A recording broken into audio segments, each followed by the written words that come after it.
Salatullah, salamullah. Alhamdulillah, segala puja dan puji hanya milik Allah subhanahu wa ta'ala. Salawat dan juga salam kita hadiahkan kepada Rasul kita Nabi besar Muhammad sallallahu alaihi wa ala alihi wasallam. Pembahasan di malam hari ini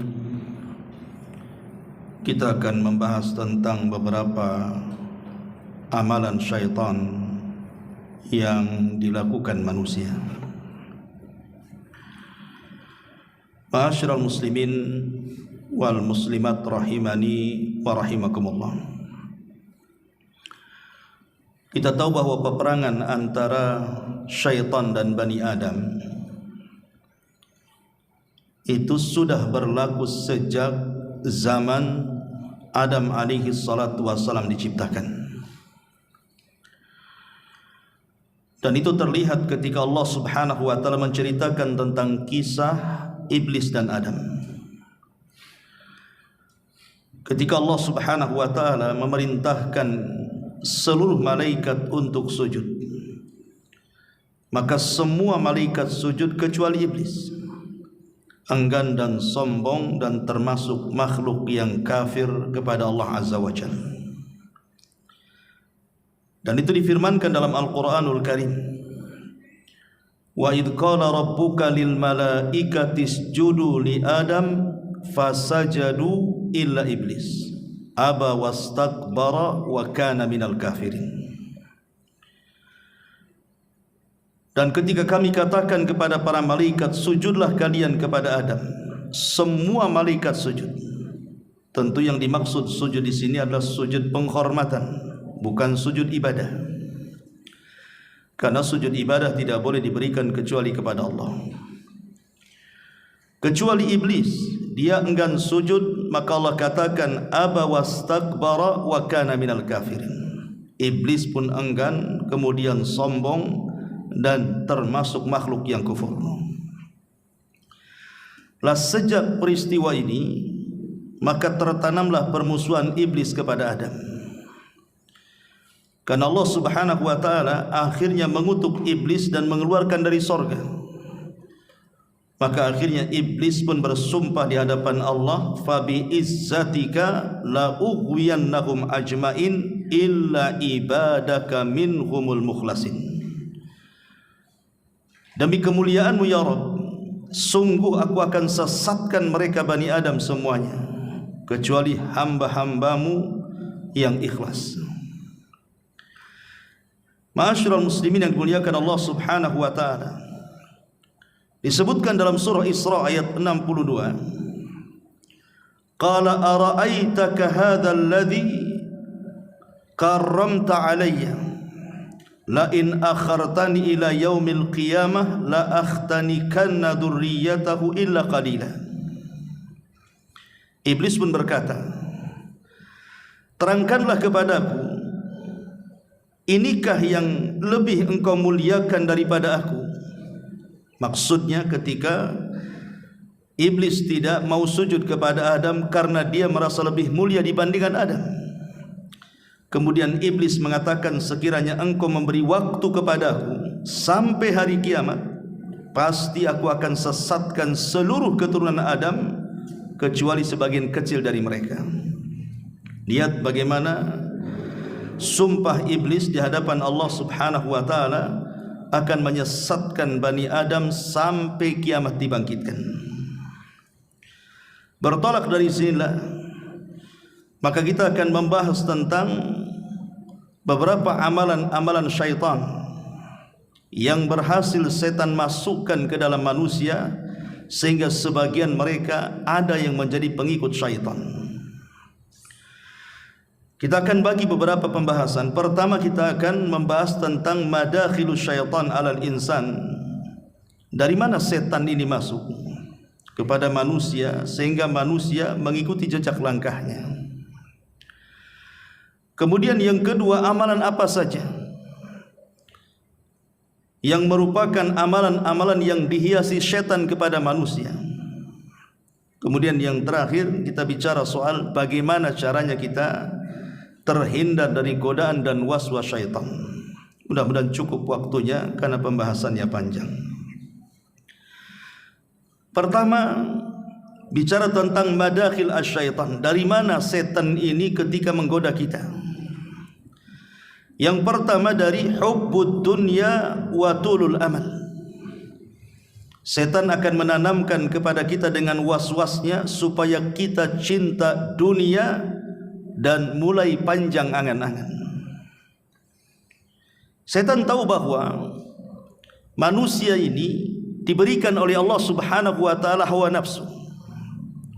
Hawa nafsu inilah yang mendorong manusia untuk melakukan kejahatan. Artinya bahwa tanpa digoda setan pun manusia itu bisa jahat dengan hawa nafsunya. Apalagi kemudian datang setan memberikan was-was, maka itu lebih manjur lagi. Salah satu was-was yang diberikan oleh setan kepada Bani Adam adalah lewat kecintaan manusia kepada dunia. Sebab kalau orang sudah cinta dunia, pasti lupa akhirat. Kalau sudah lupa akhirat, dipastikan jarang ibadah, karena yang dikejar dunia. Ini yang pertama. Yang kedua, al-ghadabu, dari marah yang ditimbulkan oleh kita. Nabi SAW mengatakan, innal ghadaba minasyaitan, sesungguhnya marah atau emosi itu bagian dari syaitan.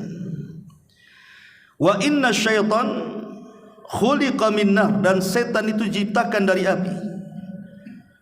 Wa innama tudfa'un nar bil ma, makanya api bisa dipadamkan dengan air. Fa idza ghadiba ahadukum falyatawadda, maka ketika salah seorang di antara kalian sedang kondisi marah, maka berwudulah. Jadi setan akan masuk ketika manusia marah. Setan akan masuk di situ. Makanya lihat orang-orang yang marah itu, terkadang ucapan yang dikeluarkan pun tidak sadar dia. Dia akan mengeluarkan ucapan apapun yang dia ucapkan di situ. Terkadang binatang-binatang keluar, terkadang kalimat-kalimat kotor keluar, namanya orang lagi marah. Lah, yang seperti itu ditimbulkan dari setan.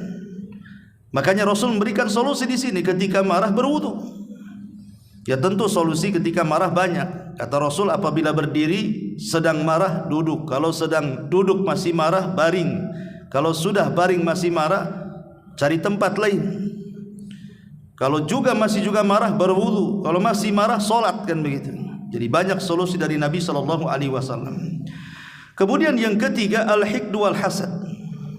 Setan masuk dari kedengkian dan hasad. Karena hasad sendiri adalah penyakit setan. Bahkan penyakit yang pertama kali dilakukan oleh makhluk itu hasad. Pertama hasadnya iblis ketika disuruh untuk sujud kepada Adam, dia tidak mau. Itu tidak maunya iblis karena hasad. Artinya dosa yang pertama kali di langit adalah hasad. Kemudian dosa yang pertama kali di bumi juga hasad. Hasadnya Qabil kepada Habil berakhir dengan pembunuhan. Maka hasad ini bagian daripada pintu yang digunakan setan untuk masuk menyesatkan Bani Adam. Dan hasad ini sangat bahaya, karena bisa menggugurkan banyak kebaikan. Kata Rasul, iyyakum wal hasad fa innal hasada ya'kulul hasanat kama ta'kulun narul hatab. Hati-hati kalian jangan hasad, karena hasad itu bisa memakan semua kebaikan seperti seperti api melahap kayu bakar, kata Nabi. Kemudian yang keempat, al-kibr, masuk dari pintu kesombongan. Karena sombong itu adalah juga sifat setan. Dia sombong di hadapan Allah Subhanahu wa taala. Ketika Allah memerintahkan sujud, dia tak mau. Itulah bentuk sombongnya. Maka dia berusaha untuk menanamkan sifat sombong kepada manusia. Dari pintu sombong inilah iblis masuk, setan masuk, sehingga membuat fitnah di tengah-tengah manusia. Lah tentu bentuk sombong ini kan macam-macam. Ada bentuk sombong ini meremehkan dan merendahkan orang lain. Ada juga bentuk sombong ini ditinjau dari cara berjalan, membusungkan dada seolah-olah dia lebih mulia dibandingkan yang lainnya. Atau juga menolak nasihat, karena Rasulullah SAW juga yang mengatakan bahwa sombong itu adalah batrul haq wa ghamdun nas, menolak kebenaran artinya nasihat dan merendahkan orang lain, dan semuanya ada pada diri syaitan. Kemudian juga yang semana dengan sombong adalah ujub. Ujub itu merasa bangga diri, dan ujub ini bisa mencelakakan kita. Kenapa demikian? Karena biasanya orang yang ujub itu buta mata, merasa bahwa dirinya lebih mulia dan orang lain itu di bawahnya. Kemudian juga orang ujub ini merasa amalannya pasti diterima dan amalan orang lain itu di bawahnya. Makanya kenapa para ulama sampai mengatakan, kalau kita ini kaya amalan, banyak beramal soleh, tapi ada ujubnya, itu tidak lebih baik daripada orang yang melakukan maksiat tapi dia takut dengan dosanya. Sampai ulama mengatakan seperti itu. Atau kita balik, orang yang bermaksiat kepada Allah Azza wa Jalla tapi takut dengan dosa yang dilakukannya, itu lebih baik dibandingkan orang yang tidak pernah bermaksiat dan beramal saleh tapi ada ujub di hatinya. Karena ujub ini bisa membatalkan semua amal. Ini yang kelima. Kemudian yang keenam, ar-riya, masuk daripada pintu riya. Karena riya inilah yang membatalkan amalan yang dilakukannya, dan syaitan sangat senang kalau ada orang yang tidak ikhlas. Karena itulah target daripada iblis ketika dia bersumpah di hadapan Allah, la ughwiyannahum ajmain illa ibadaka minhumul mukhlasin. Aku akan sesatkan semua anak turunan Adam kecuali orang-orang yang ikhlas. Dan orang riya itu tidak ikhlas. Makanya kemudian setan masuk dari jalur riya ini. Kemudian juga setan masuk dari jalur al-bukhlu wasyuhu. Al-bukhlu wasyuhu, kebakhilan dan kekikiran. Makanya ada Al-Quran dalam surah Al-Baqarah itu 268. Bagaimana syaitan itu akan mendekati orang yang punya niat untuk bersedekah. Kemudian setan akan membisikkan di telinganya. Apa bisikannya? Asyaitanu ya'idukumul faqra wa ya'murukum bil fahsya. Setan akan menjanjikan kefakiran dan akan memerintahkan keburukan. Jadi setan akan berikan was-was kepada orang yang bersedekah, jangan kau sedekah nanti fakir. Jangan kamu sedekah nanti miskin. Tidak usahlah kamu ini pergi umrah ke sana kemari, kebutuhanmu masih banyak. Jangan bantulah sana sini, hajat pula masih banyak. Jadi setan akan berikan was-was seperti itu sehingga jadilah dia orang bakhil.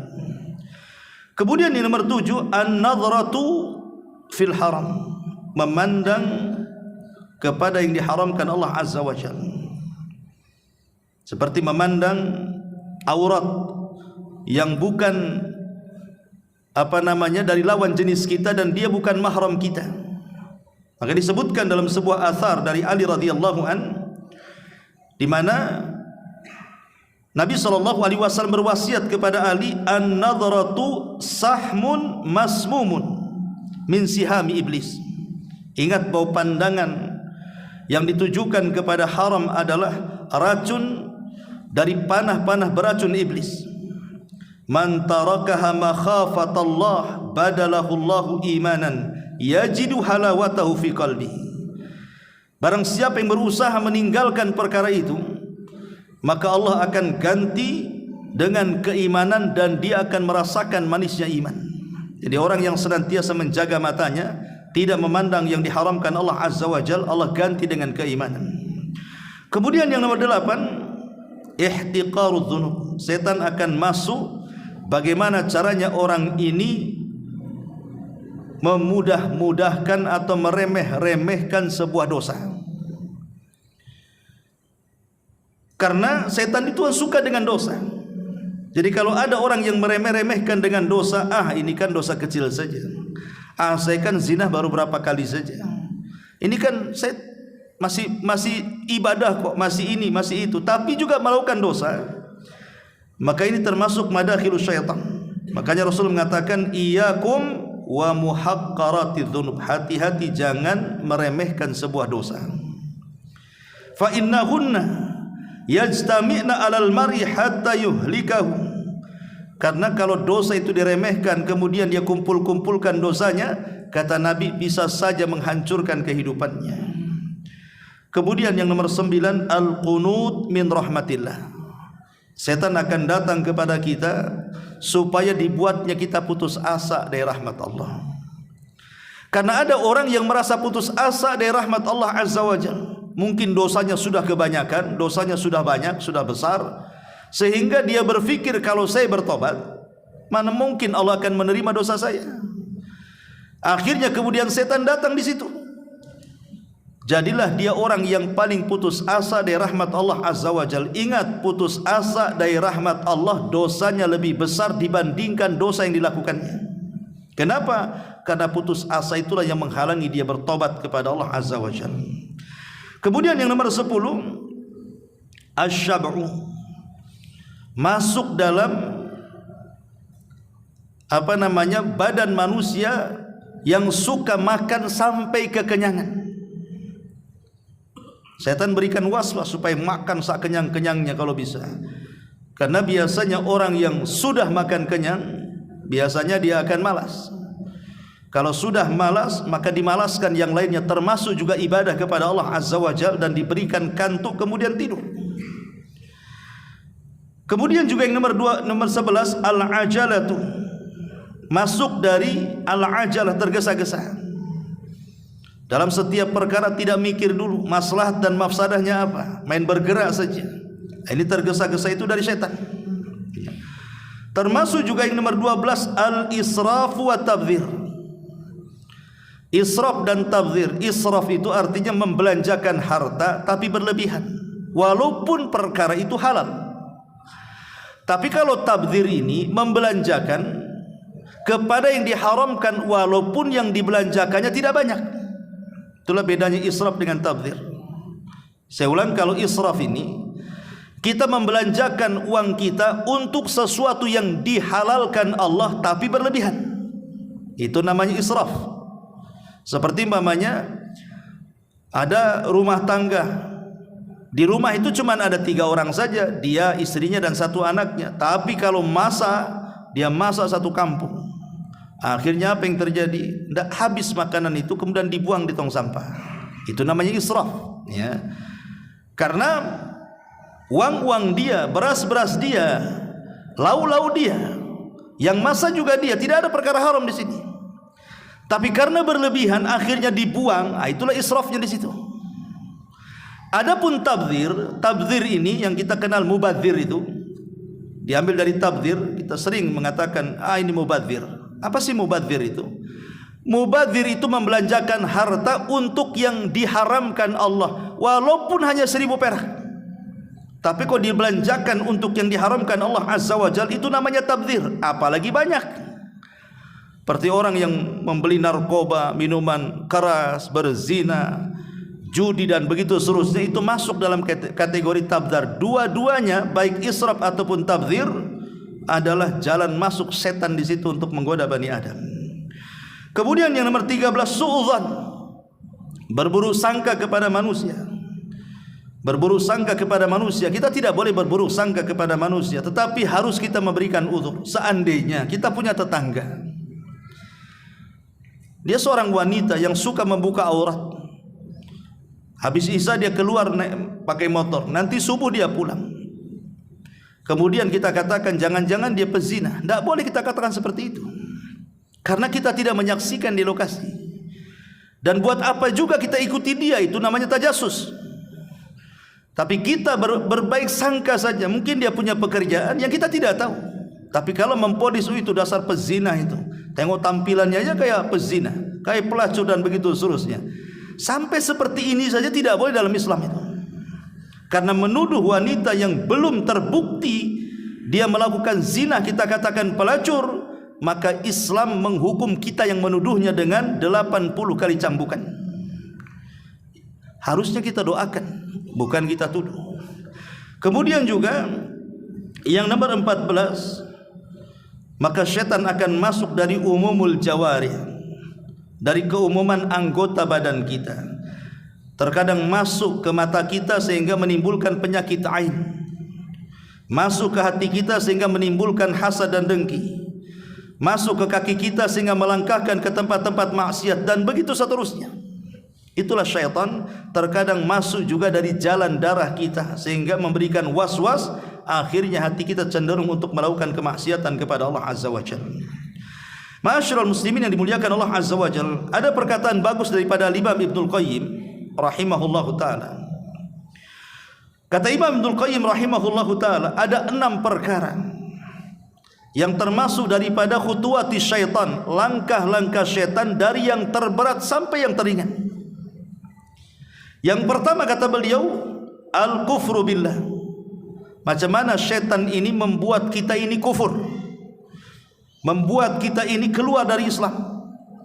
Entah dengan cara lisan kita mengucapkan kalimat kufur tanpa sadar kita keluar dari Islam, atau melakukan sebuah perbuatan yang tanpa sadar perbuatan itu mengeluarkan kita dari Islam.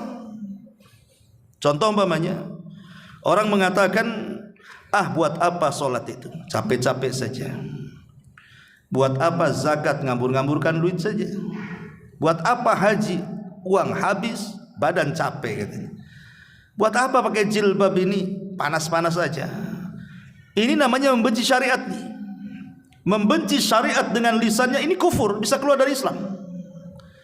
Karena Allah yang mengatakan, dzalika bi annahum karihu ma anzalallah fa ahbatallahu a'malahum. Itulah karena mereka membenci apa yang Allah turunkan, maka Allah gugurkan semua amalannya. Hati-hati lisan ini.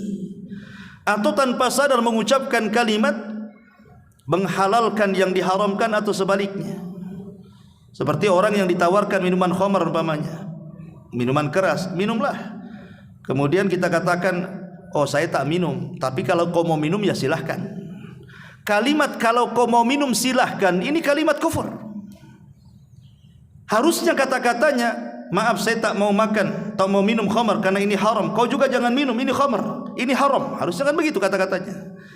Tapi kalau kata-katanya, saya tak minum, tapi kalau kau minum ya silahkan, ini bisa kufur kalimat ini, karena tanpa sadar dia mengucapkan kalimat yang menghalalkan apa yang Allah haramkan. Menghalalkan yang Allah haramkan bisa kufur. Jadi itu juga kalimat-kalimat yang terkadang tanpa sadar. Atau umpamanya, ada sebagian orang mengatakan, kita ini merdeka, boleh agama apa saja terserah. Ngapain dipaksa-paksa harus Islam? Silahkan mau Yahudi silahkan, Nasrani silahkan, kita ini merdeka sesuai dengan keyakinan kita. Tidak boleh. Inna dina indallahil Islam. Agama yang paling diridhoi itu hanya Islam. Waman yabtagi ghairal islami dinan falan yuqbala minhu wa huwa fil akhirati minal khasirin. Siapapun yang mencari agama selain Islam tidak akan diterima, bahkan di akhirat dia termasuk orang yang rugi. Cemana kemudian dikatakan kita ini merdeka milih agama? Itulah pemahaman yang digaung-gaungkan oleh orang-orang liberal. Itu kekufuran, itu tidak boleh. Jadi kata Imam Ibnul Qayyim, terkadang manusia itu dibuat bagaimana caranya dia kufur, keluar dari Islam tanpa sadar. Atau kalau tidak bisa, kata dia, an yuqi'ahu fil bid'ati. Kalau tidak bisa dikufurkan, maka tingkatan yang kedua adalah diusahakan bagaimana dia melakukan sebuah bid'ah, hal yang tidak pernah diajarkan Rasul, dibuat oleh kita. Caranya seperti itu.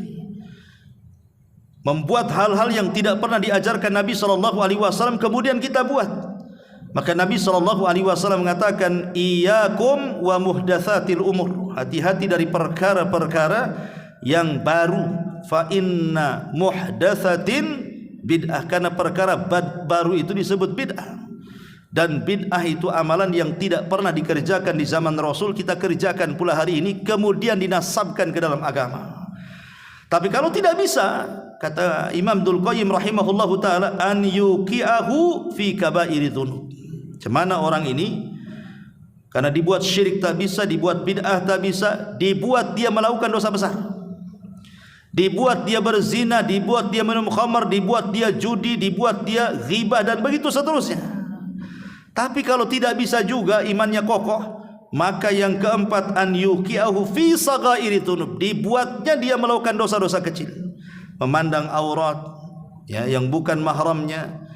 Dan ini banyak dengan adanya medsos ini kan, hari-hari kita pandang aurat tuh. Memang kita tidak memandang di jalan-jalan di mall, tapi ada di handphone semua.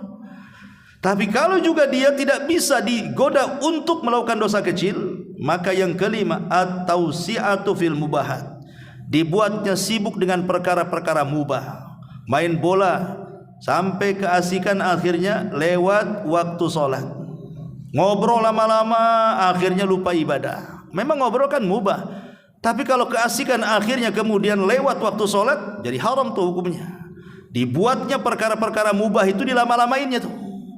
Kalau tidak bisa juga, maka yang keenam, an yushghilahu bil mafdul anil fadil, sengaja dilupakan dari ibadah yang utama, diambilnya pula yang tidak utama.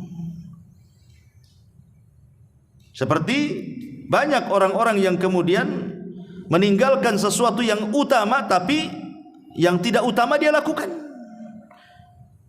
Ada orang yang tidak puasa, tidak sholat wajib, tapi dia puasa Ramadan pula. Kan aneh itu. Sholat tidak, tapi puasa iya. Padahal yang menentukan diterima puasa itu sholat wajib itu, kan begitu. Faman saluhat sholatuhu saluha sairu amali. Kalau sholatnya baik, semua amal dianggap baik. Nah, yang utama itu sholatnya, kenapa sibuk puasanya? Nah, dibuat kayak gitu oleh setan itu. Cari yang tidak utama, kemudian ditinggalkan pula yang utama. Nah, ini diantaranya kata Imam Abdul Qayyim, inilah 6 langkah yang konkret yang dilakukan setan untuk menyesatkan Bani Adam. Ma'asyiral muslimin yang dimuliakan Allah Azza wa Jalla, di sini ada 50 amalan yang merupakan amalan-amalan yang setan menghiasi kepada manusia untuk melakukan dosa. Saya sudah tulis di sini ada 50 dosa atau amalan-amalan yang dihiasi oleh syaitan, yang merupakan waswas daripada syaitan. Secara singkat, yang pertama, al-kufru wasyirku billah, kekufuran dan kesyirikan kepada Allah Azza wa Jalla. Kufur dan syirik ini amal setan yang dihiasi. Makanya ketika, contoh saja, orang datang ke dukun. Dukun ini difirmankan dalam Al-Quran, kemana setan itu turun, kata Allah, tanazzalu ala kulli afakin athim. Setan itu turun kepada setiap orang yang melakukan kedustaan dan melakukan dosa. Sebagian ahli tafsir mengatakan, ketika setan turun kepada ala kulli afak, artinya afak di sini adalah para dukun, paranormal, bomo-bomo dan yang semacamnya. Lah setan itu menghiasi mereka. Terkadang menghabarkan satu berita kebenaran, tapi dicampur adukan 99 kedustaan. Makanya kalau ada dukun meramal kok benar, itu namanya kebetulan. Karena 99 ramalan yang lainnya tidak terbukti. Cuman kadang-kadang yang diviralkan, yang terbuktinya, yang 99% yang tidak terbukti itu tak diviralkan pula sama dia. Akhirnya manusia percaya, kan begitu. Nah, ini yang harus dipahami, bahwa ini contoh kekufuran dan kesyirikan, kan. Orang datang ke dukun, orang datang ke paranormal, kadang-kadang percaya kepada klinik, tangkal, jimat dan yang semacamnya. Semua adalah amalan yang dihiasi syaitan. Yang kedua, ar-riddatu anil iman wal intikas anil hidayah. Murtad dari keimanan dan berbalik dari hidayah.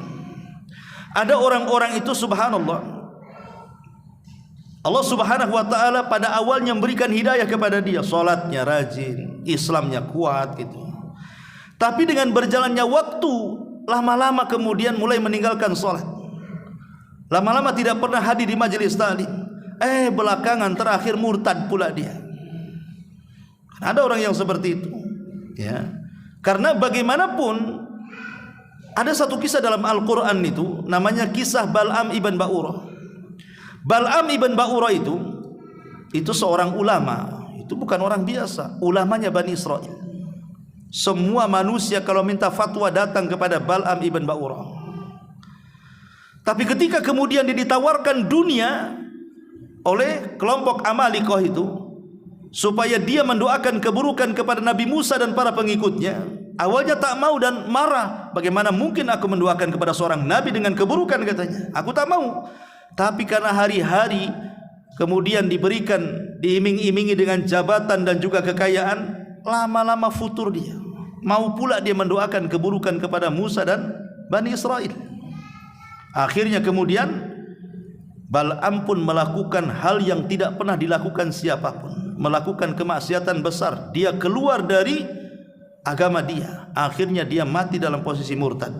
Sehingga Allah Subhanahu wa taala firmankan tentang kisah Bal'am ibn Ba'urah dalam Al-Qur'an. Dan banyak kisah-kisah orang murtad itu yang tadinya istiqomah, belakangan kemudian murtad, dan itu adalah amalan syaitan. Kemudian yang nomor 3, amalus sihri au ta'allumuhu, belajar sihir ataupun mengajarkan sihir kepada orang lain. Dan itu difirmankan dalam Al-Qur'an, wattaba'u ma tatlu syayatin ala mulki Sulaiman wa ma kafara Sulaimanu walakinna syayatina kafaru yu'allimuna an-nasa sihra. Dan mereka mengikuti apa yang dibacakan setan pada zaman kerajaan Sulaiman. Sulaiman tidak kafir, setan-setan itulah yang kafir. Merekalah yang mengajarkan sihir. Karena begini ikhwatu fiddin, selepas Nabi Sulaiman meninggal dunia, maka kemudian setan ini datang kepada manusia untuk menggali situs yang berada di bawah singgasana kursi Sulaiman. Di situ ada kotak. Rupanya setelah digali, rupanya ada kotak isinya semua buku-buku sihir. Lah padahal buku-buku sihir ini dikumpulkan oleh Sulaiman pada zaman ketika dia berkuasa. Karena kan di zaman Sulaiman berkuasa itu banyak tukang sihir di mana-mana. Jadi Sulaiman hendak memberantas mereka. Akhirnya kemudian mengutus pasukannya untuk merampas seluruh buku-buku tukang sihir, kemudian diletakkan di bawah singgasananya.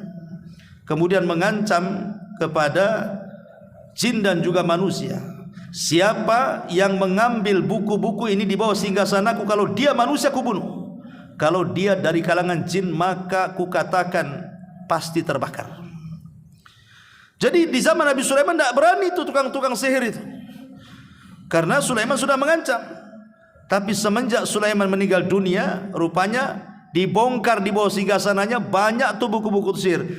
Orang-orang Yahudi mulai mereka memfitnah bahwa Sulaiman itu mampu menundukkan semuanya karena punya sihir yang sumbernya dari buku-buku itu. Maka Allah bantah di sini. Sulaiman itu tidak kafir, bukan tukang sihir. Yang kafir itu setan. Mereka lah yang mengajarkan sihir. Makanya orang-orang Yahudi sejak zaman dulu sampai hari ini menganggap Sulaiman itu tukang sihir. Tapi Islam mengatakan tidak, dia seorang nabi dan dia penegak tauhid. Ma'asyiral muslimin yang dimuliakan Allah Azza wa Jalla, maka amalan yang ketiga adalah amalus sihir. Kemudian yang keempat, taqdimul aqli wal hawa war ra'i ala syar'illahi wa ahkami. Mendahulukan akal, hawa nafsu, pendapat dibandingkan syariat Allah Subhanahu wa taala. Kan ada orang yang berpikir kalau ada Quran dan sunnah bertentangan dengan akal, akal pula didahulukan, Quran sunnah pula dibuang. Itu akidah Mu'tazilah. Jadi kalau orang mengagung-agungkan akal dibandingkan wahyu, maka itu ketahuilah termasuk amalan syaitan. Karena syaitan itu ketika disuruh sujud kepada Adam, otaknya bermain, saya lebih baik daripada Adam. Berarti dia mendahulukan akalnya dibandingkan perintah Allah yang menyuruh dia untuk sujud. Dia tak mau sujud. Kenapa? Karena mendahulukan akal dia. Perasaan iblis, enak saja saya suruh sujud, saya kan lebih baik daripada Adam. Saya diciptakan dari api dan api lebih dekat dari cahaya, artinya saya dekat dengan malaikat. Adam dari mana? Tanah dekat dengan cahaya, katanya. Makanya kemudian dia tak mau sujud. Berarti dari sini, dari akal bulusnya iblis ini, dia mendahulukan akal dia dibandingkan perintah sujud dari Allah kepada Adam. Maka siapapun yang mendahulukan akal dibandingkan syariat, maka dia terhiasi dengan perbuatan iblis. Kemudian yang nomor 5, asyukuk fil mu'taqadati wal ibadat. dibuat ragu-ragu dalam keyakinan dan juga dalam ibadah. Makanya ada hadis yang mengatakan ya'ti syaitan ahadukum fayaqul man khalaqa kadza wa kadza hatta yaqula lahu man khalaqa rabbak fa idza balagha dzalik falyasta'id billahi minasyaitonir rajim. Terkadang ada orang yang kemudian diberikan was-was dalam otak dia. Dia merenung, siapa yang menciptakan langit? Allah. Siapa yang menciptakan bumi? Allah. Siapa yang menciptakan pohon? Allah. Siapa yang menciptakan ini? Allah. Siapa yang menciptakan itu? Allah. Akhirnya kemudian sampai terpikir, lalu siapa yang menciptakan Allah? Kalau sudah sampai ke tingkat siapa yang menciptakan Allah, berarti itu setan masuk tuh. Ya, kan nanti ujung manusia itu nanti berpikir seperti itu kalau dia tidak ada iman tuh. Ya memang langit dan bumi yang menciptakan Allah. Pertanyaannya, yang menciptakan Allah siapa? Kalau sudah sampai otak kita ini berpikir siapa yang menciptakan Allah, maka kata Nabi SAW, faliyasta'id minasyaitan, berlindunglah kepada Allah, karena itu datang dari waswas syaitan. Kemudian juga yang nomor 6, at-tahakum ila taghut, berhukum dengan taghut. Ya. Maksudnya taghut di sini bisa dalam bentuk qanun, undang-undang yang menyelisih Al-Quran dan Sunnah. Undang-undang yang menyelisih Al-Quran dan Sunnah. Kalau ada orang yang mengatakan bahwa hukum Allah tidak lebih baik daripada hukum manusia, berarti dia telah berhukum dengan taghut. Dan itu yang dikehendaki syaitan. Dan bisa kufur dia, keluar dari Islam. Kalau dia menganggap bahwa hukum yang dibuat manusia lebih baik dibandingkan hukum yang dibuat Allah, kufur dia. Lain kalau seandainya saya sih yakin Quran Sunnah itu lebih baik, tapi nampaknya kalau diterapkan di negara kita ini hukum-hukumnya belum pas, karena kita belum siap, makanya masih pakai hukum manusia. Maka ini tidak sampai kufur, ini fasik saja ya. Tapi kalau dia terang-terangan mengatakan bahwa tidak layak, Quran Sunnah tidak relevan lagi, apalagi kemudian hukum rajam ini sadis sekali ini, ini tidak baik, bagus hukum ini saja, ini lebih adil, menurut dia kufur, keluar dari Islam dia. Itu at-tahakum ila taghut ya. Kemudian yang nomor 7, mufaraqatu ahli sunnati wal jamaah, keluar dari pemahaman ahli sunnah wal jamaah. Karena Rasul yang mengatakan alaikum bil jamaati wa iyyakum wal furqati fa inna syaitan ma'al wahid wa huwa ma'al itsnaini abad wa man arada buhatal jannati falyalzamil jamaah. Wajib atas kalian berjamaah. Berjamaah di sini artinya ikut orang ramai pemerintah, ikut pemahaman pemerintah kita. Jangan sampai kita terpisah dari pemerintah, apalagi sampai kemudian memberontak. Karena memberontak dari pemerintah ini pemahaman khawarij, bukan pemahaman ahli sunnah wal jamaah. Karena kalau kita bersendirian, berpisah dari pemerintah, maka setan akan lebih dekat dengan dia, dan kalau seandainya dia bergabung dengan jamaah, setan akan lebih jauh dari dia. Begitu kata Nabi SAW. Ada juga yang memahami al-jamaah di sini, ya maksudnya pemahaman ahli sunnah wal jamaah, pemahaman yang sesuai dengan Al-Quran dan Sunnah, dan juga pemahaman salaful ummah. Kemudian yang nomor 8, al-istikbar an ta'atillahi azza wa jalla, sombong dari ketaatan kepada Allah azza wa jalla, merasa bahwa dia sudah banyak amalannya sehingga tak perlu lagi beramal, ataupun merasa bahwa Allah tidak dihajatkan lagi bagi kehidupan dia, dan dia menasabkan semuanya atas jasa dia, seperti yang dilakukan Qarun. Ini juga bagian daripada amalan yang dihiasi setan. Kemudian yang nomor 9, taghyiru khalqillah, merubah ciptaan-ciptaan Allah. Dan ini paling banyak, seperti wanita yang mencukur bulu halis, ini merubah ciptaan Allah. Allah sudah buat bagus-bagus lah itu, di atas mata ada halisnya, dikerok pula sama dia, diganti pula sama spidol. Ya kalau spidolnya permanen, tak permanen pula kena hujan, masalah. Kemudian juga ada orang yang mengikir gigi, giginya sudah bagus tapi dikikir gitu ya. Kalau sekarang ini ada zaman behel, semua orang pakai behel. Untuk apa behel itu?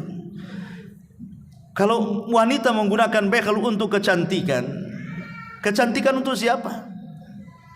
Makanya kenapa dilarang tidak boleh mengikir gigi itu? Kecuali kata para ulama, boleh seseorang itu merapatkan gigi, kemudian meluruskan gigi dengan bekel dan yang semacamnya, kalau memang ada unsur kesehatan. Contoh umpamanya giginya renggang. Kalau makan rupanya keluar pula dari renggang gigi itu entah satu nasi gitu kan, loncat dari situ. Nah, itu bukan begitu gigi manusia. Asal gigi manusia ya rapat, sehingga kalau dirapatkan nggak masalah. Atau ada penyakit-penyakit yang kata dokter harus dibegitukan giginya, nggak masalah. Tapi gigi sudah bagus-bagus, tidak ada masalah dengan gigi, sudah rapat, makan pun sudah tidak ada masalah. Kemudian dikikir gigi itu, ini bagian daripada merubah ciptaan Allah. Ataupun mentato, ya, mentato badan itu bagian daripada merubah ciptaan Allah. Kan hari ini kan banyak orang yang bertato itu. Setahu saya dulu orang yang bertato itu orang Cina, agamanya di luar Islam, terserah dia. Sekarang orang Melayu banyak pula yang bertato. Orang Cina sudah ngapus tatonya, dia nambah tato pula. Ini kadang-kadang aneh ya. Jadi ini juga salah satu daripada yang merubah ciptaan Allah. Termasuk juga menyambung rambut. Sekarang kan ada pakai wig, pakai apa gitu kan. Itu semua haram hukumnya dalam Islam, dan itu bagian daripada keberhasilan setan menggoda manusia. Karena Allah yang mengatakan dalam surah An-Nisa ayat 119 itu, wala amurannahum fala yughayyiranna khalqallah. Maka iblis akan mengatakan, sungguh aku akan perintahkan mereka, maksudnya manusia, supaya mereka merubah-rubah ciptaan Allah Subhanahu wa taala. Nah, ini juga bagian daripada perbuatan syaitan. Kemudian yang nomor 10, al-khaufu war-ra'bu min awliyaihi minal mujrimin wal fasikin wal kafirin. Merasa takut dan juga merasa khawatir dari wali-wali syaitan, dari kalangan orang-orang yang berdosa, orang-orang fasik dan orang-orang kafir. Jadi setan bekerja sama dengan orang-orang jahat. Seperti orang-orang yang datang ke dukun kemudian ngancam kita, kusir kamu, besok tengok saja sebelum 3 hari mati kamu. Akhirnya kita merasa ketakutan ya. Ketika merasa ketakutan, akhirnya dia cari penangkal. Kau punya dukun, aku cari dukun lagi lah. Ayo kita perang dukun. Jadi akhirnya kan menakut-nakuti, atau lewat setan kita ditakut-takuti. Seperti umpamanya orang yang kita lihat kalau kurang iman, kurang ibadah, itu kan ada orang-orang itu penakut. Kalau orang sudah penakut, biasanya sesuatu apapun yang dilihat dia pasti dikait-kaitkan dengan setan. Namanya di rumah lampu mati, tiba-tiba ada suara seng, padahal seng ini kena angin sebenarnya, tapi udah takut kita ini. Ada setan di seng katanya. Padahal seng itu, ataupun mungkin gorden yang goyang-goyang kena angin kan itu. Kemudian langsung ketakutan, kok gorden digoyang-goyang, ada apa ini? Nah. Ataupun mungkin ada suara angin yang sangat kencang, atau mungkin ada bayangan atau apa. Setan ini akan berusaha menakut-nakuti kita, ikhwan. Sebenarnya takut kepada setan bukan syirik, tapi masalahnya setelah itu kalau dia melakukan hal-hal yang diharamkan, itulah yang kemudian setan berhasil menakut-nakuti kita. Makanya kata Nabi SAW, idza nazala manzilan falyaqul a'udzu bikalimatillahi tammati min syarri ma khalaq. Kalau kita ini singgah di sebuah tempat dan di situ menakutkan, bacalah kata Rasul, a'udzu bikalimatillahi tammati min syarri ma khalaq. Aku berlindung kepada Allah dengan kalimat-kalimatmu yang sempurna, maksudnya Al-Quran, dari keburukan ciptaanmu yang kau ciptakan. Kalau kita membaca zikir seperti ini, apa kata Rasul? Lam yadurrahu hatta yartahil min manzilihi dzalika. Maka tidak akan madaratkan apapun yang dibuat waswas setan kepada kita. Ataupun kalau terlalu panjang lah, a'udzu bikalimatillahi tammati min syarri ma khalaq, saya enggak hafal Ustaz, lupa kadang-kadang. Maka cukup yang paling pendek mengucapkan basmalah. Kata Rasul, kalau engkau lewat di sebuah tempat menakutkan, jangan pedulikan satu, yang kedua bacalah basmalah. Jadi dua di situ. Jangan pedulikan, yang kedua baca basmalah. Jadi kalau kita ini jalan di kegelapan gitu kan, entah naik motor, entah jalan kaki, entah lewat kuburan, entah lewat yang menyeramkan, kata Rasul jangan pedulikan, baca basmalah ya. Kemudian juga yang nomor 11, al-halifu billahi kadziba. bersumpah kepada Allah dengan cara dusta. Karena yang pertama kali bersumpah atas nama Allah untuk kedustaan itu iblis. Iblis mengatakan kepada Adam kan, wa qasamahuma inni lakuma laminan nasihin. Hai Adam, demi Allah aku datang ini sebagai penasehat.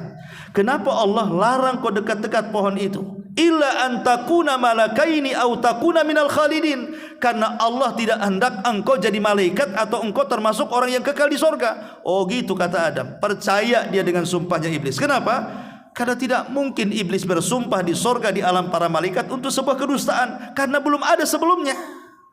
Makanya iblis, Adam percaya saja, kecuali kalau sebelumnya Adam pernah dikibuli gitu ya. Ada orang bersumpah kepada Allah untuk sebuah kedustaan, boleh jadi mungkin Adam tidak percaya dengan iblis. Tapi itu kan makhluk pertama yang bersumpah atas nama Allah untuk sebuah kedustaan tuh. Bahwa dia bersumpah atas nama Allah bahwa kenapa Allah itu melarang kau dekat-dekat pohon itu, karena takut Allah kau jadi malaikat atau engkau termasuk orang yang kekal di sorga.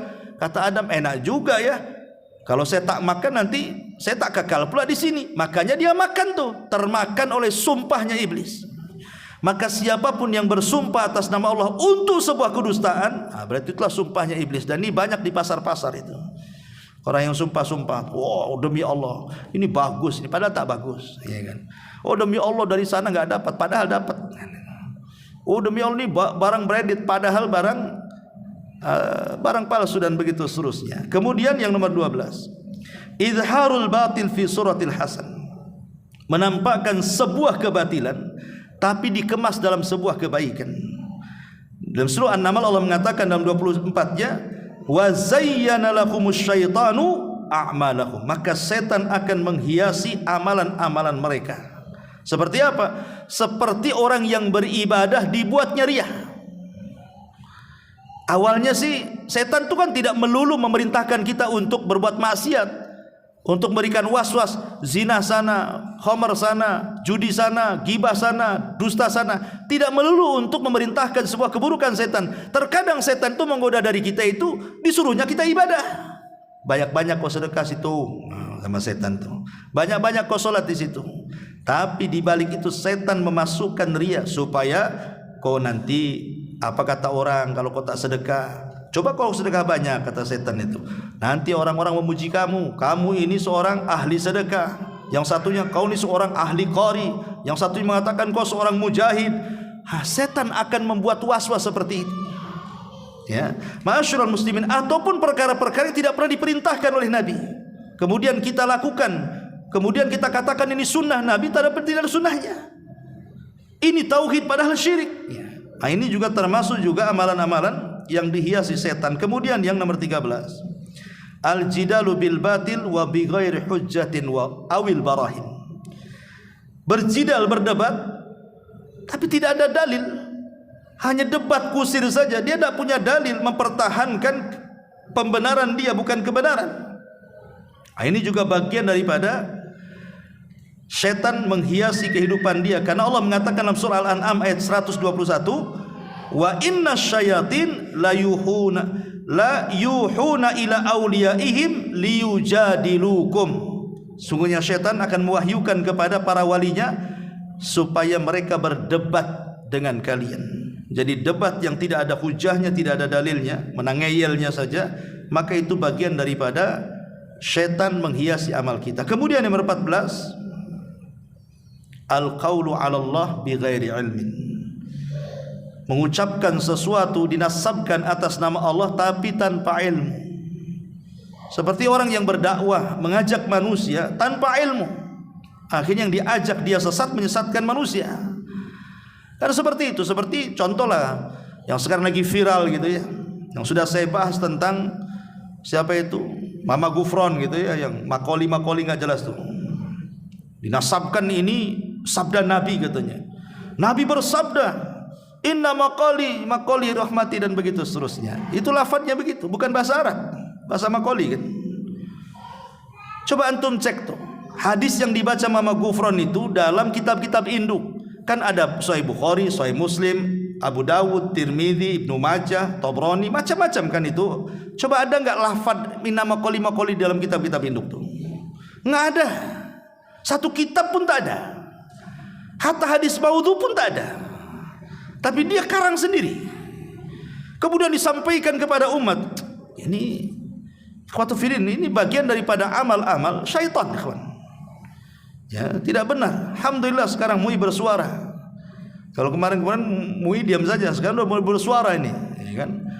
Bahkan sudah ada pemanggilan lagi, alhamdulillah. Memang enggak usah dibiarkan kayak gini nih. Negara kita ini aneh, setiap ajaran sesat ada aja pengikutnya. Yang ngaku nabi cuma ada pengikutnya. Kemudian yang nomor 15, an-naumu an salatil fajri hina yusbihul insan. Tidur sehingga tidak melaksanakan salat fajar sampai pagi.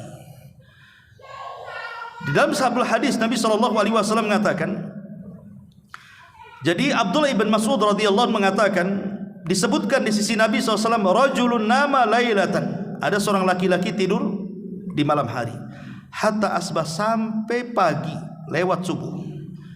Maka Rasul mengatakan, dzaka rajulun bala syaitanu fi udhunaihi, itulah orang yang dikencingi kedua telinganya setan.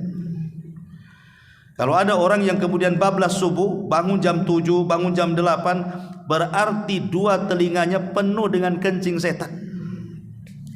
Sebenarnya para ulama mengatakan, apa yang dimaksud bala syaitan, kencing setan itu maksudnya apa? Ada yang mengatakan maksudnya setan itu bukan kencing beneran kayak kencing kita, tidak. Maksudnya setan menyumpal di telinga kita ini supaya kita akhirnya menolak hidayah. Dibuatnya kita menolak hidayah, menolak panggilan Allah Azza wa Jalla. Ya. Ada juga yang mengatakan bahwa maksudnya ya secara hakikat memang setan itu mengencingi telinga kita sehingga kita tidak terdengar azan. Ada juga yang maksudnya setan hendak menghinakan kita. Dengan cara apa? Mengencingi kedua telinga kita. Setan hendak merendahkan kita, sementara kita ini lebih mulia dibandingkan iblis. Tapi ada orang-orang yang mau dihinakan dan mau terhina dengan syaitan. Dengan cara apa? Dia tak bangun subuh. Anehnya tak marah pula dia dikencingi setan tuh. Coba kalau saya yang kencingi, apa enggak ditabok saya itu? Tapi kalau setan yang mengencingi, kok tak ditabok pula setan itu? Malah nyantai aja, besok dikencingi lagi, besok dikencingi lagi, coba. Karena aneh di sini. Jadi orang yang kemudian lewat sholat fajar, hakikatnya maka dia dikuasai setan di sini. Termasuk yang nomor 16, adamu adaitis salati ma'a jama'atil muslimin. Jarang sholat berjamaah. Ini juga bagian daripada penghias daripada syaitan. Kemudian yang nomor 17, al-abathu fi sholati, main-main dalam sholat. Main-main dalam sholat. Ini juga termasuk syaitan menghiasi amalan dia. Kemudian juga musabaqatul imam, mendahului imam dalam sholat. Imam belum ruku sudah ruku, imam belum sujud kita pula sudah sujud duluan. Yang jadi imam siapa sebenarnya? Ya. Maka ini juga termasuk daripada perbuatan setan. Karena Rasul yang mengatakan, alladzi yahfadz wa yarfa qabla al-imam innama nasiyatuhu biyadi syaitan. Orang yang merendah dan meninggi sebelum imam, sesungguhnya tengkuknya dikuasai setan, kata Nabi. Bahkan sholatnya tidak sah, ya, harus diulang. Kemudian yang nomor 19, kasratul waswas fi shalah. Banyak waswas dalam sholat, takbir tak jadi-jadi, Allahu Akbar nggak jadi lagi, Allahu Akbar. Jadinya kalau imam sudah ruku baru mantap takbirnya, karena takut ketinggalan satu rakaat. Ini kan repot. Ya. Apa yang membuat anda waswas coba? Ya. Kemudian yang nomor 20, al-mururu baina yadayil musalli idza kana yusalli li sutratihi. Jangan lewat di depan orang sholat. Kadang-kadang kita ini memudah-mudahkan lewat depan orang sholat itu. Kalau sholat jamaah nggak apa-apa. Ya, umpamanya sholat jamaah nih, antum di sop yang kedua atau sop yang ketiga, tiba-tiba batal kentut, keluar dari jamaah melewati orang yang sedang sholat, tidak ada masalah. Kenapa? Karena sutrohnya imam, sutrohnya makmum itu sutrohnya imam. Asal jangan lewat depan imam aja.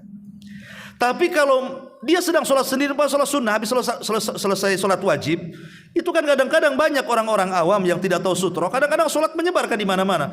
Ya kalau yang paham pasti dia cari tiang atau cari tembok, ya kan? Atau cari orang yang duduk, kemudian dia jadikan orang yang duduk itu sutroh dia. Tapi banyak orang nggak paham di situ. Kadang-kadang sholat centang perenang di mana-mana kan. Lah kita ini jangan sampai lewat depan orang sholat. Cari, tunggu. Kalau memang bisa ditunggu dia sampai selesai baru lewat. Kalau bisa di belakangnya, di belakangnya. Tapi kalau tidak bisa, tunggu dia sampai selesai. Kecuali kalau ada hajat mendesak, kata para ulama, boleh kita melewati orang sholat, tapi diperkirakan 3 hasta. 1 hasta sebegini, ini 1 hasta nih namanya ini. Nah, 3 ini kita perkirakan yang 3 hasta, 1, 2, 3, sebelah situ baru lewat. Gitu maksudnya. Kalaupun harus lewat, karena ada hal yang mendesak. Tapi kalau masih ada jalan lain, cari jalan lain. Jangan melewati orang sholat. Karena Nabi SAW mengatakan dalam sebuah hadis, kalau ada orang yang sholat, cegahlah dia. Kalau dia tidak mau juga dicegat, maka perangi dia. Fa innahu syaitan, karena dia adalah setan, kata Nabi. Ya, maka ini pentingnya sutrah dalam salat. Kemudian juga yang nomor 21, wujudu farajin baina as-sufufis shalah. Ada tempat-tempat renggang dalam salat itu. Harusnya ketika kita ini salat, imam kan sudah, sebenarnya setiap imam pasti akan mengingatkan kita kan, sawu sufufakum, kata imam. Luruskan saf-saf kalian, rapatkan. Hampir saya dengar semua imam ngomong begitu itu. Makmumnya tak mau dengar, padahal imam sudah ngomong begitu. Luruskan saf kalian, rapatkan saf kalian. Setelah bersaf centang perenang itu, kadang-kadang ada terlalu jauh untuk 1 orang padahal bisa tuh. Ya. Jadi harusnya dirapatkan saf ini. Karena kalau sampai tidak rapat, maka setan akan menerobos dari situ sehingga mengganggu imam, kata Nabi SAW. Kemudian juga yang nomor 22 masih dalam solat adalah al-iltifatu fi shalah. Suka nengok-nengok dalam solat, ini termasuk amal setan. Kata Nabi SAW, huwa ikhtilasun yakhtalisuhu syaitan min salatil abdi. Orang yang suka tolah-toleh nengok-nengok dalam solat itu, dia sedang dicuri kehusuannya oleh setan. Ulama mengatakan, kalau kita sedang berdiri, ada 2 pendapat. Pertama, arahkan wajah kita ke tempat sujud. Arahkan wajah kita ke tempat sujud. Ini pendapat Imam Syafi'i, Imam Ahmad dan Imam Malik. Tengok ke tempat sujud. Tapi ada juga yang mengatakan ke depan, dari pendapat Abu Hanifah. Ya, karena dimanapun arah berada, disitulah wajah Allah. Ya, jadi cuma 2, ke tempat sujud atau ke depan pandangan kita ketika sholat ini. Tapi ada orang sholat itu nengok sana. Kalau ada cicak kawin ditengok dia kadang-kadang. Ini orang ini sudah dicuri kehusuannya oleh syaitan. Maka fokus ketika sholat saat berdiri. Kemudian juga yang nomor 23, jam'ul mal min haramin wa infaquhu fi haram. Mengumpulkan harta dari jalan yang haram, diinfakkan pula dari jalan yang haram. Sering saya katakan bahwa orang yang mencari nafkah itu kan ada 4 kelompok ya. Pertama, orang yang mencarinya dengan cara yang halal, diinfakkannya pun dengan cara yang halal. Maka ini semulia-mulia manusia di hadapan Allah. Itulah amalan para nabi. Ya. Yang kedua, artinya ini yang pertama ini selamat dari pertanyaan. Karena kan pertanyaan di akhirat itu kan cuma 2 ya. Tentang harta itu, min aina iktasabahu wa fima anfaqahu, dari mana kau dapat, kemana kau belanjakan. 2 pertanyaan harta itu. Kalau dia mendapatkan dengan cara yang halal, selamat dari pertanyaan yang pertama. Kalau dia kemudian membelanjakan ke yang halal, selamat pula dari pertanyaan yang kedua. Selamat dia dari hisab tentang harta. Tapi ada orang yang kedua, dia cari dengan cara yang halal, tapi diinfakkannya pula ke yang haram. Lelah letih dia cari uang, udah ada gajian beli khamar pula mabok dia, berzinah pula dia, berjudi pula dia. Berarti selamat dari pertanyaan yang pertama, dari mana kau dapat harta? Oh, saya kerja ya Rabb. Tapi kemana kau belanjakan? Selamat tak? Selamat dia yang kedua. Ya. Kemudian yang ketiga, ini ada orang yang mencari harta dengan cara yang haram, tapi dibelanjakan ke yang halal. Korupsi untuk pembangunan masjid. Ya. Kayak Robin Hood tuh kan, mencuri untuk fakir miskin. Ya, iya boleh. Yang kedua dia lolos, yang pertama tak lolos. Dari mana kau dapat? Mencuri ya Rabb. Kemana kau infakkan? Kasih makan anak yatim. Pertanyaannya, diterima enggak tuh? Tidak diterima. Karena Rasul mengatakan, innallaha thayyibun la yaqbalu illa thayyiban. Allah itu baik, tidak akan menerima kecuali yang baik-baik. ya. Tetapi yang kuadrat dosanya itu sudah cara mencarinya haram, dibelanjakan pula untuk haram. Dapat judi untuk mabok. Ah, ini kan kuadrat tuh. Karena dapatnya juga haram kan, dibelanjakannya pula haram, ya. Maka ini semua amal setan. Kemudian juga yang nomor 24, adamu infaqi amwali fi sabilillah khaufan minal faqri. Orang yang bakhil, pelit, tidak mau infak di jalan Allah karena takut kemiskinan, sebagaimana tadi yang saya sebutkan surah Al-Baqarah 268. Kemudian 25, al-infaq riya'an wa sum'atan. Ya, dia tidak bakhil, dia sangat dermawan, tapi ketika infaknya itu karena riya ataupun karena sum'ah. Riya dan sum'ah ini kadang-kadang datang belakangan. Makanya sering saya katakan, ada orang-orang itu awalnya ikhlas tapi terpancing jadi riya. Awalnya ikhlas jadi terpancing jadi sum'ah. Makanya menjaga keikhlasan itu bukan hanya ketika bersedekahnya, tapi seterusnya. Contoh umpamanya ini, dia sudah sedekah nih ke muhajirin 20 tahun yang silam, dia sudah sedekah ke muhajirin di sini. Artinya kan dia ikhlas diterima. Dia setelah 20 tahun nggak pernah kedatang ke sini, dia sholat di sini. Ngomong sama kawannya, dulu loh saya juga ikut infak loh di sini. Padahal 20 tahun yang silam loh. Ngapain pula disebut-sebut? Coba kalau tidak disebutkan sudah diterima. Ya. Atau yang sering contohkan umpamanya, saya infak nih ke pengurus ini. Ini saya infak untuk pembangunan masjid. Baik Pak. Siapa namanya? Oh enggak usah. Tulis saja Abdullah katanya di situ. Oh ya baik Abdullah. Besoknya infak lagi, tulis lagi Abdullah. Adalah 10 Abdullah. Kemudian ada tetangganya mengatakan, Pak, Bapak ini kaya, itu masjid tak jadi-jadi, tolonglah bantu. Kau tak tahu tuh Abdullah itu siapa tuh? Ini yang bahaya nih. Ini kalau sudah kayak gini ini riya kepancing namanya. Atau sum'ah juga bisa.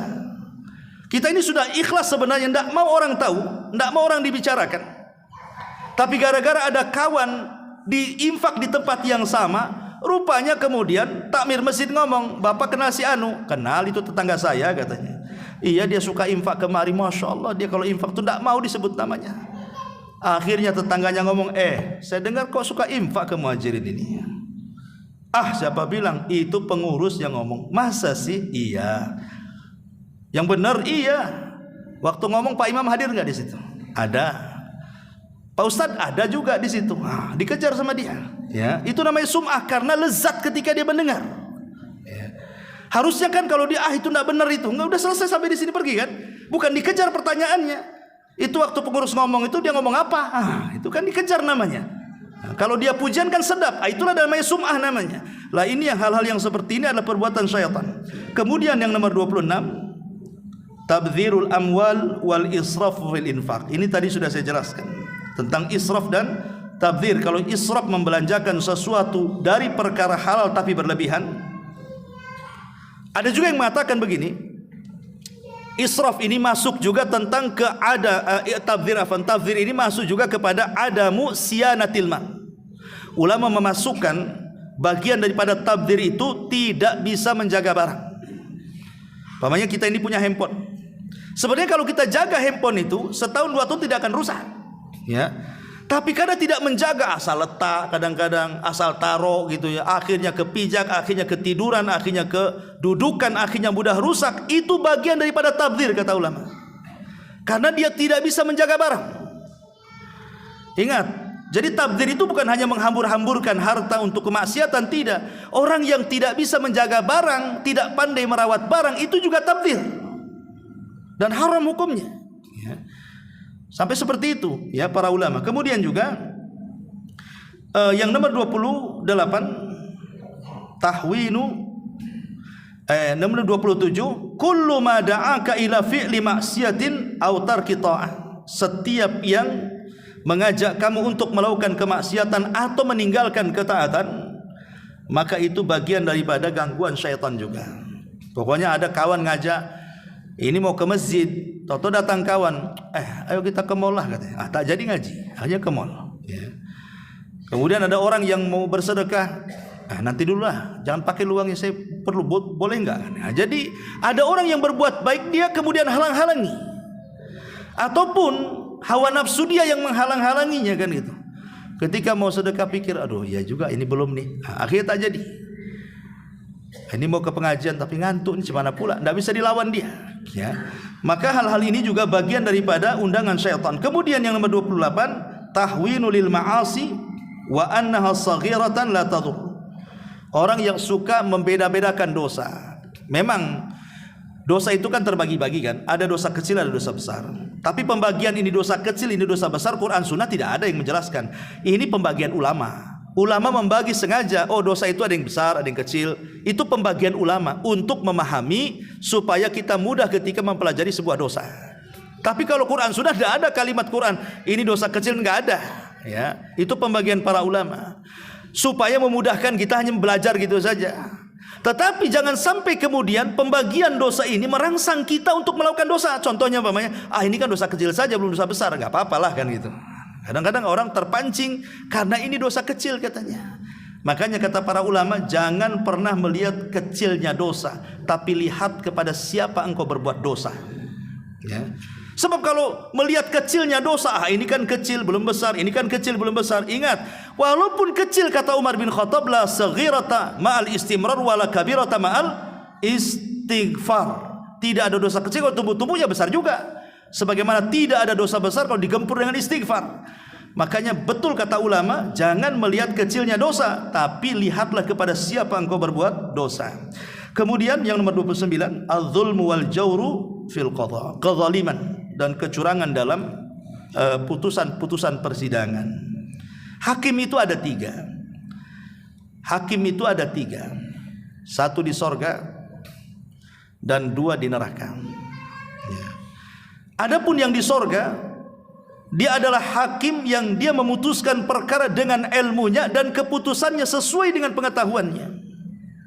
Jelas hakim ini memang dia punya ilmu dan diputuskan sesuai dengan pengetahuannya. Ini hakim di sorga. Kemudian yang kedua, hakim ini punya ilmu, tapi dia lencengkan ilmunya karena mungkin sogokannya atau mungkin karena hawa nafsunya, akhirnya tidak memutuskan dengan pengetahuannya. Ini hakim di neraka. Yang ketiga, hakim jahil. Hakim jahil tidak punya ilmu. Ya namanya nggak punya ilmu, macam mana dia memutuskan sebuah perkara? Maka ini pun di neraka. Jadi Rasulullah SAW sampai mengatakan hakim, 1 hakim di surga, 2 hakim di neraka, menunjukkan bahwa kebanyakan hakim itu di neraka. Karena di sini 1:2 kan gitu ya. Ya, karena kecuali hakim-hakim yang mereka dirahmati takut kepada Allah Azza wa Jalla. Tapi berapa banyak hakim-hakim yang tidak takut kepada Allah, akhirnya memutuskan sesuai dengan hawa nafsunya, sesuai dengan yang bayar istilahnya. Kemudian yang nomor 30, al-ghina. Nyanyian itu dari setan. Makanya Allah mengatakan, wa minan nasi man yashtari lahwal hadis. Ada sebagian manusia itu akan memperjualbelikan kata-kata yang tidak ada faedahnya. Coba bayangkan kalau zaman dulu nyanyian itu kan ada di piring-piring itu. Zaman dulu itu kan ada di CD-CD kan, berupa piring-piringan itu. Itu diperjualbelikan. Sampai ada yang koleksi itu numpuk itu, semua artis ada tuh. Entah berapa duit dia keluarkan kan, hanya untuk mendengar kalam yang enggak ada faedahnya, yang kalau kita dengar pun tidak ada pahalanya di situ. Lain kalau kita dengar Quran, walaupun kita tidak baca masih dapat pahala. Atau dengar orang yang berdakwah dalam piringan itu, walaupun kita ini tidak bisa berdakwah, dapatlah kita ilmu dia. Lah kalau nyanyian di situ ngapain? Oh ya Ustaz, ini saya bisa, bahkan ada orang yang bernyanyi kita bisa meneteskan air mata. Rupanya apa? Lagunya sama dengan kehidupan saya Ustaz. Ada orang bisa kayak gitu coba. Ketika dengar Quran tak ada satu tetes air mata dia keluar. Kan aneh gitu ya.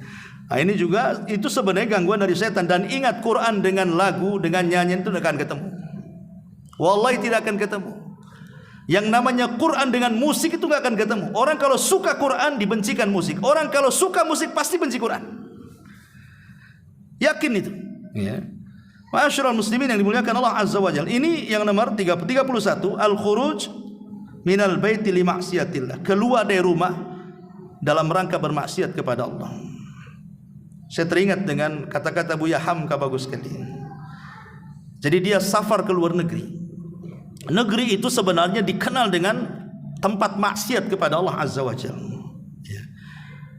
Tetapi kata Buya Hamka, selama aku berada di hotel situ, kata dia, dan aku jalan-jalan, nggak pernah aku dapati hal-hal yang sangat buruk, yang terbayang bahwa itu adalah negeri maksiat, pasti banyak pelacuran, pasti banyak ini. Nggak ada, kata dia.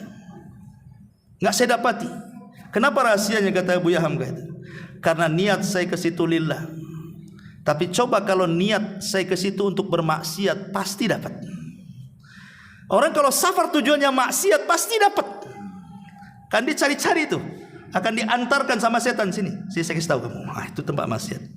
Tapi kalau niat safarnya karena Allah, walaupun di situ mungkin ada dekat mungkin tempat lokalisasi, tempat judi, tempat apa, pasti Allah akan tutup soalnya nggak tahu di mana tempatnya. Makanya niat karena Allah ketika safar itu penting, supaya tidak ditunjukkan keburukan. Tapi kalau niatnya memang ada terbentik sedikit untuk maksiat, Allah tunjukkan tempat maksiat itu. Makanya ini juga bagian daripada gangguan setan. Kemudian juga yang nomor 32, at-tafarruq bil qulubi wal abdan. Orang berpecah belah. Ya, baik badannya tidak mau ketemu, hatinya apalagi saling menjauh. Maka perpecahan ini banyak terjadi antar pengurus masjid, antar pengurus yayasan, antar organisasi, macam-macam kan itu. Kadang-kadang nggak jelas masalahnya apa. Kadang-kadang orang menghajar itu kan ada waktunya, boleh 3 hari, lebih 3 hari tak boleh. Boleh kita ini tidak sapaan, boleh, cuma 3 hari. Lebih 3 hari kalau tidak sapaan, tidak memulai dengan salam, bisa berdosa kita. Seperti mamanya kita bermasalah dengan istri kita, boleh, tidak ada masalah, tidak cakap, tidak ngomong dengan istri kita. Tapi jangan lebih dari 3 hari. Kalau lebih dari 3 hari antum sengaja tidak bicara, berdosa. Ya. Karena kalau dalam rumah tangga itu kan ada step-stepnya. Nasihat dulu, kalau tak bisa ya tadi, pisah ranjang, tak mau ngomong. Kalau tidak bisa ya dipukul, pukul pun harus jelas maslahatnya. Kalau dengan memukul berubah, pukul. Kalau dengan dipukul tak berubah, ngapain dipukul? Gak ada gunanya pukulan itu, nyakiti dia saja. Ada arte kan itu, nggak boleh. Nah, ini juga bagian daripada syaitan. Kemudian yang nomor 33, at-ta'zim lil makhluk. Lebih memuliakan makhluk dibandingkan Allah. Dan ini banyak, termasuk kita lah kadang-kadang. Kalau seandainya antum nih, ajudannya wali kota, Pak Wali ngomong, saya dari Jakarta datang ke Batam jam 3 malam, tolong jemput saya. Kira-kira dijemput nggak tuh? Dijemputlah, mobilnya pasti dibersihkan, diwangi-wangikan, dia pun tak tidur juga tuh, takut kebablasan kan itu ya. Itu perhatian kepada Pak Wali Kota. Tapi di waktu yang sama jam 3 Allah itu turun. Yanzilu Rabbuna ila sama'id dunya fi kulli thuluthil lailil akhir. Allah itu turun ke langit dunia pada sepertiga malam akhir, dan itu setiap malam. Allah mengundang kita supaya bangun, berdoa Allah akan kabulkan, minta ampun Allah akan ampuni, mintalah sesuatu Allah kasih pemberian kita. Setiap malam kita disuruh bangun di sepertiga malam. Ya ndak bangun juga. Kalau jemput Pak Menteri ya pasti bangun saya. Lah mana lebih utama, Pak Menteri atau ke Allah? Ya Allah itu pencipta Pak Menteri. Nah kadang-kadang seperti itu. Kita ini mungkin dalam Quran itu namanya mutaffifin namanya. Wailun lil mutaffifin, celaka orang yang suka mengurang-urang takaran dan timbangan. Sebagian para ulama mutaffif itu tidak hanya melulu dalam jual beli saja, tapi mutaffif juga masuk dalam ibadah. Contoh umpamanya, kalau untuk diri sendiri dan keluarga, antum bisa masuk restoran mana saja, makan ini makan itu lezat, berapa? 2 juta antum bayar, nggak kepikiran sampai rumah. Giliran ada pengemis, memang betul-betul pengemis orang susah, ya. Nggak pernah kita belikan seperti kita membelikan keluarga kita. Ya palingnya nih kasih, belilah nasi bungkus di Padang sana. Kadang-kadang seperti itu kan. Lah ini kan lillah, sedekah ini bukan untuk orang yatim, untuk Allah, atas tangan kita. Nah ini kadang-kadang kan kita tidak bisa membedakan tuh. Nah ini kan ini terjadi sama saya, sama Anda, sama siapapun. Kadang-kadang dalam hal-hal seperti ini kadang-kadang mendahulukan makhluk dibandingkan Allah Subhanahu wa taala. Contoh dalam berpakaian saja. Kadang-kadang kita sholat ini asal-asalan pakaian kan. Tapi ketika menghadap orang penting kadang-kadang pakaian harus rapi itu. Kenapa tidak waktu sholat rapihnya? Yang jelas-jelas Allah lebih utama, harus dihormati dibandingkan makhluk-makhluknya. Lah ini karena setan yang menghiasi. Lah kemudian juga yang nomor 34, at-tanajil itsnain duna tsalits. Kalau kita sedang bertiga, yang sedang bertiga, satu orang Sunda, dua orang Padang. Yang dua orang Padang ini ngobrol bahasa Padang, yang orang Sunda diam saja nggak paham. Itu tak boleh. Ya, takut nanti disangka dia sedang menggibah kawannya. Kau ngomong apa kamu? Aku gak paham tuh. Makanya Rasul mengatakan, jangan kalau kita sedang bertiga, yang dua-dua jangan ngobrol pakai bahasa planet yang tidak dipahami orang lain. Kecuali kalau minta izin, maaf ya, saya ada perlu sama dia. Kalau dia izinkan gak apa-apa, kalau gak diizinkan jangan. Kenapa alasannya? Fa innahu yuhzinu, kata Rasul. Karena itu bisa menjadikan dia sedih. Dan itu dari syaitan. Kemudian yang nomor 35, safarul insan wahdah fit tariq la yujad fihi ghairah. Safar sendirian. Maka setan juga kadang-kadang suka menggoda orang yang safar sendirian. Makanya disunahkan berdua atau bertiga.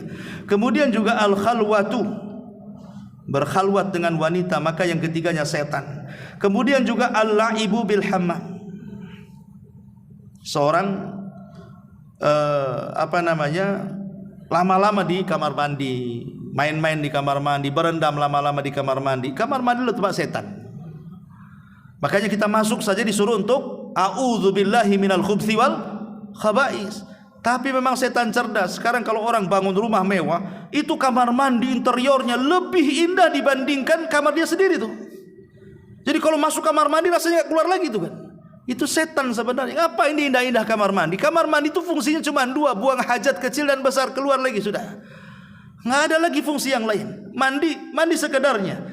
Makanya kenapa kemudian Muawiyah, bukan Muawiyah bin Sufyan, sahabat yang lain bertanya kepada Nabi SAW, ya Rasulullah, kalau saya bersendirian, apakah saya juga harus menutup aurat? Ya, maka Rasulullah mengatakan, ya, karena Allah lebih berhak dimalui. Jadi kalau kita telanjang, tidak ada hajat tiba-tiba kita buka pakaian begitu saja, maka walaupun tidak ada yang melihat, Allah melihat kamu, kata Rasul.